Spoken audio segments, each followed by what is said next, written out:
welcome back to 100 Blocks in 2025. Oh, today is a really great video. This is not a block video. This is our quilt layout video preview. So today's video, I really want to talk to you about the original vision that I had for this quilt, some notes that I have taken, some planning that I've done, and how to organize to get it done by the end of the year.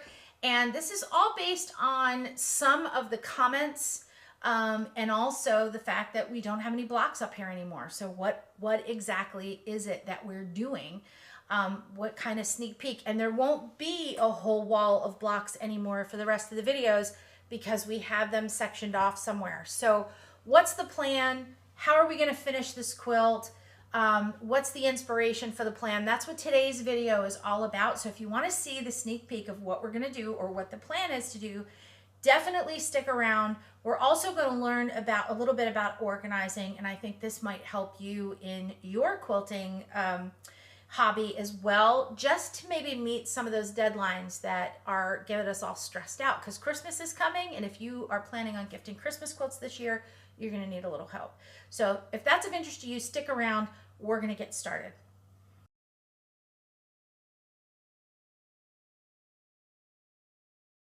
Hey everyone, I'm so glad you stuck around.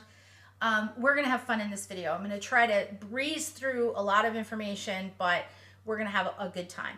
So when I started this quilt, it was all about making 100 blocks in 2025, and I started in March, so I didn't give myself as much time as I probably should have.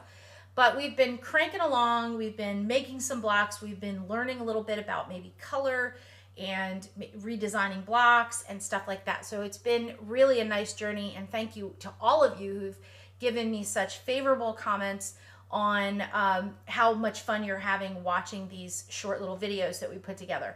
So ultimately, what are we gonna do with it all? Well, here's the inspiration for everything, okay? So from the very beginning, I have been working a lot out of this book. Well, you know, we've worked a lot out of The Farmer's Wife, the Civil War diary quilt book, anything that had 6-inch blocks in it, that's what we've been using. And we've been kind of bouncing around all over the place. That's on purpose because I really don't want this to be all about Tool is Modern. I really want to show you lots of different skills and how to use those skills to make all of your projects. Hopefully, these are going to help you with all of your quilting going forward. But the inspiration really was the back of this book, which is Tula's City Sampler. And you can see Tula has a very simple design here. It's all about color. It's all about rainbow. It's very, very simple. She made 100 blocks. This is a 10 by 10 layout, so 10 blocks across, 10 blocks down with some sashing in it. Very, very simple. Oops, I'm losing papers here. Very simple, nothing hard about it. You can get Tula's book, you can follow along. There are some other quilt patterns and some other layouts that are in the back of the book. I don't know if I'll be able to put my hand on it right now. But there are other different designs that I think other people have done. This one's like all green and all different types of layouts and things that you can do for each and all of the blocks that are in here. But I wanted to make something that was beautiful and colorful and reminded me very much of the color wheel. That is the reason why my So Colorful color wheel is right here in the background, because that's really my inspiration, was in showcasing in my scrap career as a scrap quilt designer. I really wanted to showcase how we can use all of these fabrics. And so if you've been following along with the series, we're 85 blocks into our 100 blocks, and we've used pretty much anything and everything that I could think to use in this quilt.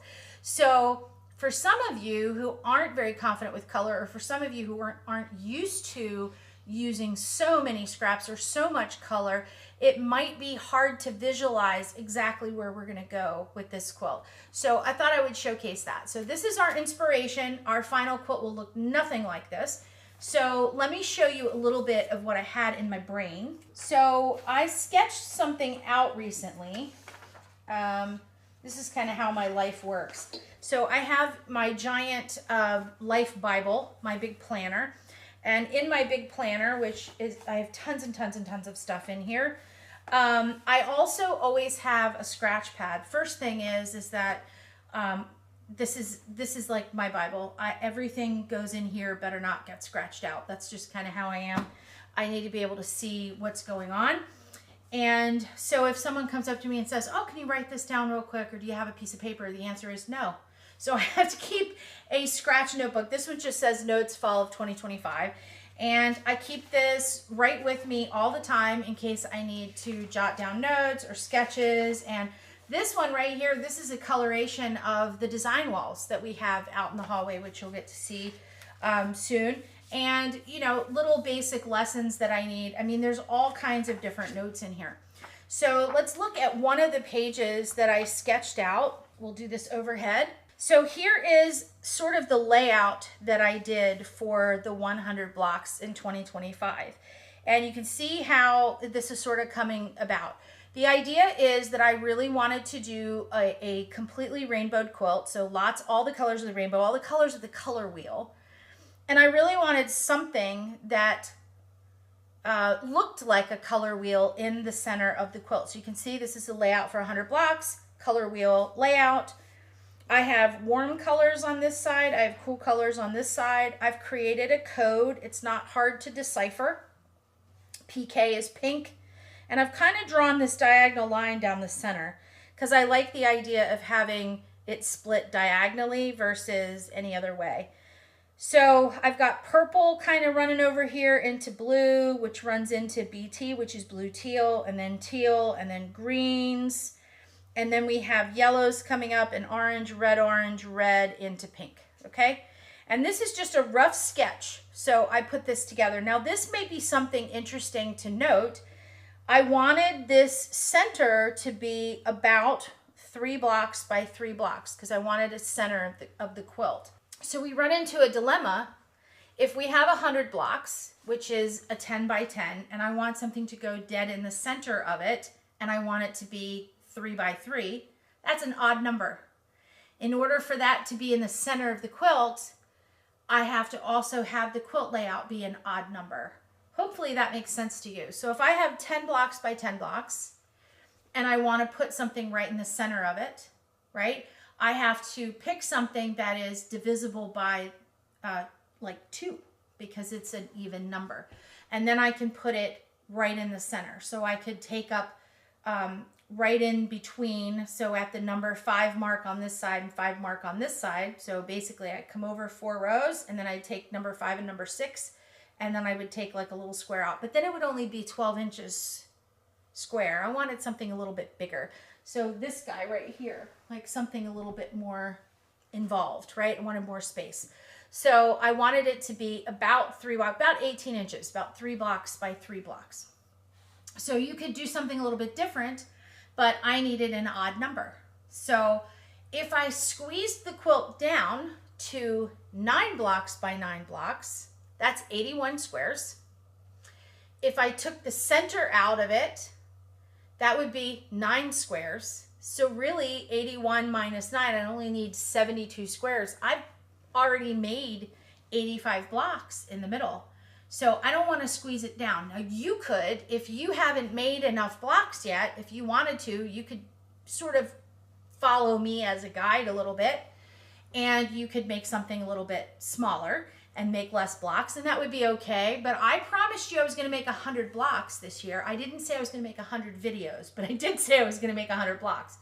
So I didn't want to shortchange you by making less blocks. So instead of going down a size, I went up a size. So I actually need an 11 by 11 set. So that's 121 blocks minus the center, which take away 9, leaves me with 112 blocks, which means I have to make 12 more blocks than I originally said in order to finish this design. Now I'm all for it. I've got it all planned. That's going to come in a minute. I'll show you what I have, how I've organized this, and why I have to organize it that way. But that's the plan. We're going to make an 11 by 11 set, which means my finished quilt prior to borders, just as it sits here on this design, should be about 66 inches square. If you decided to go 9 by 9, it would finish about 54 inches square. Okay, So that's sort of the math. That sort of gives you the layout. Now what am I thinking? Well, this center of the quilt, I thought what I'd really like to do is have something be like a New York Beauty or some sort of a color wheel like this. And I really wanted some more inspiration about what I could do. Just kind of wanted to look and see what other people's art, what they had in their brain, and then that would spark some creativity in me and I could come up with something. So I have laid this out, this general pencil drawing, out into a quilt. Also, I haven't really showed you what the blocks look like now, so I do want you to see what they look like on the wall. So I took all of the blocks in their color stacks and I started laying them out in a grid that looks like this, just putting the blocks up on the wall, leaving that hole in the center. And I also did that because, as you can see, I'm starting to grow like corners and I have to start blending fabric. So I may have something that needs to blend blue into teal or green into yellow, and I'm going to start making some combination blocks. And if you just watched the last block video we did where we got to 85, you'll start noticing that trend a little bit. As I'm starting to make my blocks, I'm going to start finding things that blend a little bit better, like red to orange and red to pink and orange to yellow. We're going to start blending a little bit. So there'll be some mix and match blocks here at the end so that we can start changing it. But this is what the quilt looks like now. And I've got it up on the wall in 2 different angles so you can see. And so that's without planning anything. I just took our beautiful colored blocks and I just stuck them up on the wall in the layout that I thought would make sense. And I put blocks down into the corners so they would sort of come up into the center and I could see what I was missing. And this original layout in the photograph is a 10 by 10. And of course, I have to make some more room for that. So that's what we're gonna do. So now that you've seen what the actual blocks look like, because I've been hiding them, they're not up here anymore, I'll show you what I did on paper that gives you a little bit better view of how I'm gonna blend the blocks. So here is my sketch that looks just like the design wall. Oops, sorry, turn it around. It looks just like how everything's up on the design wall at this point. And you can see my blue teals, my printer is really bad, but you can sort of see how I'm gonna start to blend. Now, it takes a long time to color all these blocks, so you can see I've sort of just kind of parked stuff in here so you could still see the squares. This should blend a little bit better in our fabric wall than it does here on this paper, but you're getting an idea. And then if you look here in the center, you'll see something very similar to what we have back here on the wall, which is the color wheel. I really wanted something that looked like the color wheel, and I hadn't quite decided how I was going to do it together yet. But originally what I was thinking was some sort of New York Beauty block, something with big spikes, maybe a foundation paper piece type block. But I did do some research and I thought I would show you. So this is just a very simple group of petals together. And then here are some ideas. Now I came up with these very easily by going on to Pinterest, of all things, and I typed in color wheel and look at all the different things that came up. You're gonna find logos from printer ads. Here's the one that I set in the center of the quilt as a placeholder. Here is a beautiful curved and paper pieced version. This is somebody's art here that's feathers.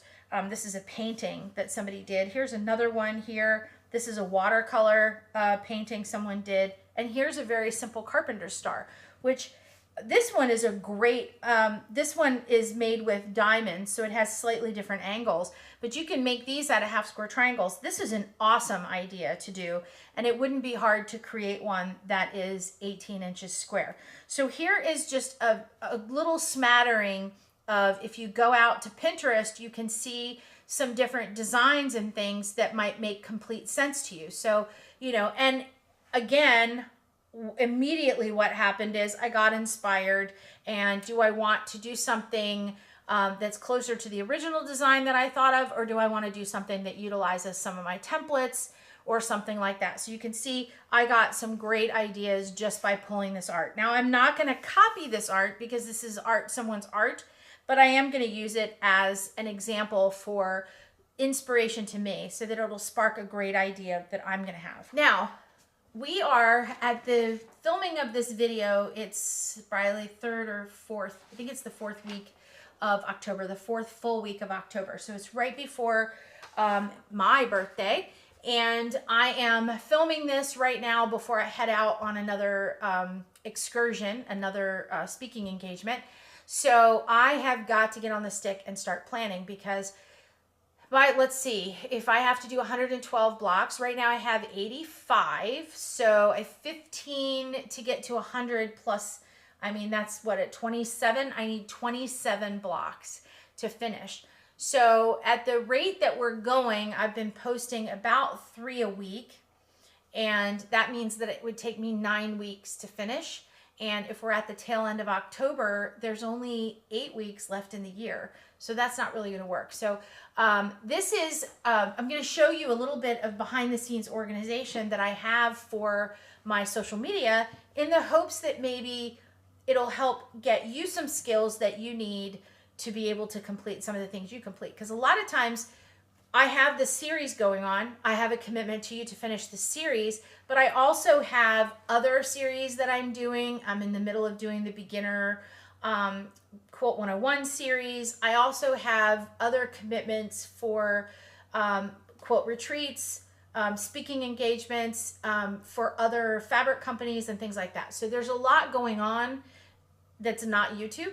So YouTube has become a bit of an animal that we need to organize. So I'll show you how I've gone about doing that and some of the techniques that I use to make sure that I can meet some of these deadlines, which the only one's important to us right now in this video is getting this quilt done by the end of the year, right? So let's take a look at my social media calendar so I can show you how I've kind of spread it all out.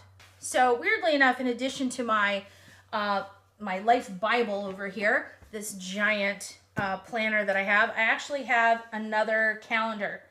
And I've got this all laid out, and you can see I have some little sticky circles here. There's stuff written in here. These things that are written in here are things that have already happened or have already been scheduled and dated and are ready to come out. So we took a little break here. We don't have a lot of videos that happened during this time, and we're trying to get back into that. We had some a pretty rough schedule actually in September and October here. So this is my August, September, and October of this year. So it's been a little bit on the nutty side. So we took a little break from YouTube. Now we're back to it. And so I want to show you that I have little sticky circles on here because I have ideas, and those ideas get planned out. And by having these little sticky circles, I can move things around. So this is the project that we're filming right now. And let's see, it's already today when I'm filming it. Whoops. And then let's say I want it to come out on this day. So I can move this over and I can see exactly what the plan is. But if something else comes along, I can pop things around and change how it comes out. Over here, you can see that I have 3 stickies that all have blocks and block numbers on it. So these are my 100 blocks in 2025 stickies. And block 83, 84, and 85 is the video that I just did. So this is sitting here together. These little block circles are sitting here together because when the video gets posted, it'll get listed in here and all these circles will go away. So that means I must have all of the rest of the blocks all planned out. Look at that. So there we are. So I have to get to the magic number of 112. What's missing in here is that center, the center of the quilt, but I do have the final in here as well. So these are my little sticky notes. And before somebody asks, yes, these are a slightly different color. I ran out of yellow, so I had to move to the next color. They're just slightly different, but that's okay. But just in case you wanted to know. But this is also a really good spot because, you know, we're kind of getting down to the wire here. So this is the number of blocks I have left. 6 across, 4 down. There's 24, 25, 26, 27. So there are the 27 blocks that I still have to complete. So obviously, I'm going to have to do more of this where I actually make 3 at a time or 2 at a time in order to be able to schedule them through the month. And I have other things that I want to do as well. So I have my quilt lessons for Quilt 101, and I also have a really nice series that's Countdown to Christmas that I definitely want to do. I've moved these to January because I know I'm not scheduling anything for January right now. So what I have done is in the back of, in the weekly section where I write all my notes, I have all of the blocks that we're going to do listed here and ready to go and ready to be stickied and ready to put in, and ones that I have written down that I wanted to do but then went back and changed my mind. These are all in here, and I have a great idea of how I'm going to put all those together, but I have to be able to look at them visually in order to be able to tell. And when I'm organizing my day, I have other things in here. So let's go back to October and I'll share a little bit of personal stuff. So if you look at my calendar, I had a quilt retreat last week, actually, so because we're right here. So I had a quilt retreat last week, so I had everybody here visiting. I also had traveling happening over here that I had to do. I had travel here that I have to do. So in a couple of days, I'm going to be gone again. And that's a big deal. So I have to make sure that I'm ready for these events and that I have everything scheduled. So I put these types of things on here because I know that when I'm in this week right here, I'm probably not going to get any filming done. Well, I'm definitely not getting any filming done here in the studio when there are people here in the studio sewing. So, and I know I'm not going to get filming done when I'm away on travel. So I have to be able to see the pockets of time that I have to be able to film for you. And those are also going to be the pockets of time that I have to sew. Now I can get caught up on some cutting and things during the retreat, but other than that is really not something I'm going to be able to do. So I have to be able to see what's happening, and I have that same thing in this month. I haven't put anything in yet, but I have the same thing on this month. So I can start plugging things in, all these sticky notes that I have here in January. I can start plugging those in here as I go to cut, as I go to put my blocks together. I can start planning those out and doubling up on those circles so I know I'm going to get something done. So why is it that I'm showcasing that for you? Well, okay, so in the comments, I have seen a few of you that have found me kind of in block 50 or block 60 where you go, oh, I can't wait. I'm going to try to do this next year because I don't have time to do it this year. Or I'm so far behind. Okay, so this is a challenge, and challenges can be challenging, right? But if you plan it, you can make this happen, and it's very easily done. So these are 6-inch blocks. These blocks take me about, I don't know, 5-10 minutes to cut. I'm being very generous here with my time. 5 or 10 minutes to cut, maybe 20 minutes to film. Of course, I have editing and uploading and all of that that needs to be done, but they can really be done. And so what I'm suggesting is that if you have a deadline that you're trying to get to, let's say Christmas is coming up and you have some quilts that you want to make for Christmas presents this year. Well, this is how you kind of go about breaking these tasks down into very manageable pieces. So we have to start looking at our calendar. We have to start seeing what available time we have to decide whether we can do it. I know when a quilt company calls me and asks me if I can do something, the first thing that I ask them is what is the deadline where it needs to be done? When does it have to be in your hand? How many days is it going to take me to get that to them? Does it have to be quilted? Then I know it has to be bound. Let's say it takes me 2 days to do a binding. It takes me a day to cut it and put it on the quilt. It takes me a day to stitch it down. So I'm going to be 2 days to do a binding. I'm going to be 3 days to ship. So I've got to back up a week from their deadline. It's going to take me, let's say, a week to get it quilted. If you have to use a long armor, it's going to take you longer than that. So let's just say you have to back up a month for long arming. But in my case, probably a week. So I have 1 week to do shipping and binding. I have 1 week to do my long arming. And it doesn't take me a week to long arm, but if I say sometime in this week, I can do the long arming, that means that I have time in there where one day I can get it all framed and get the backing done, and the next day I can come and set up the file and start quilting it. It gives me time within that 7-day period of a week to have multiple dumpster fires happen and still be able to meet that particular deadline, right? And then I can back up a little bit more. So let's take the quilt and break it down. Let's say I need one day to cut. So I'm going to give myself 1 week to cut it.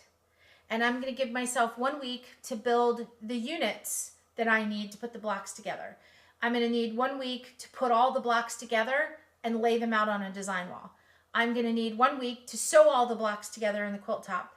You can start backing things up in your calendar, and I'm saying you can do it a lot tighter than that, don't get me wrong, but give yourself time to have a dumpster fire happen. Give yourself time to have your friend call and have an emergency and you have to take her to a doctor's appointment, or just anything that's something that you forgot that you were supposed to be over here this day or whatever, because that never happens, right?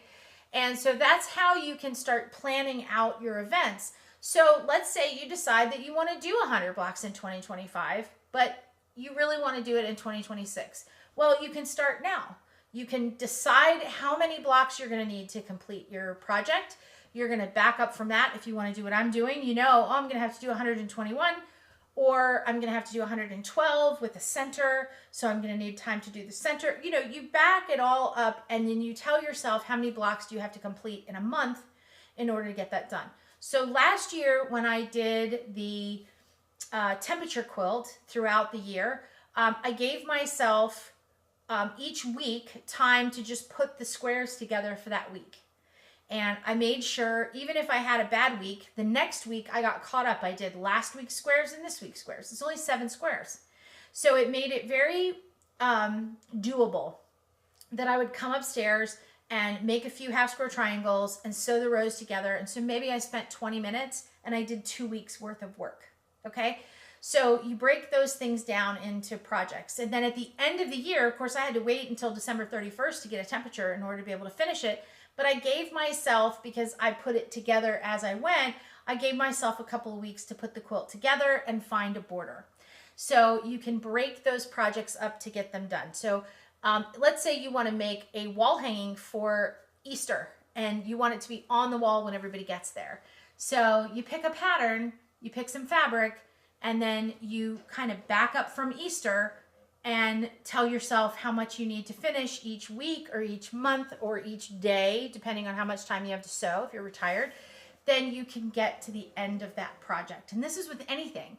A birthday gift, a Christmas present, a holiday quilt that you've been meaning to do before the holiday, a deadline for charity, when the big charity event is and you need to get that done. You can back up things into parts and pieces. So by organizing everything this way, I'm making sure that I'm going to get enough blocks done to the end of the year. And now that I've done this design, so you can see here it is October. And so I have 2 months left. Well, I pulled the blocks off a couple weeks ago. So I have like 2.5 months left to finish this design in order to be able to have said I completed this and I made it to the challenge. So given myself 2.5 months, I had to start laying it out and start looking at what I was doing going forward. So there it is. There is the challenge. This is what I have to get done by the end of the year. I have about 2 months to do it. In addition to this, I have to do the center. So, and then the 100 blocks final is the video. So that's basically the center.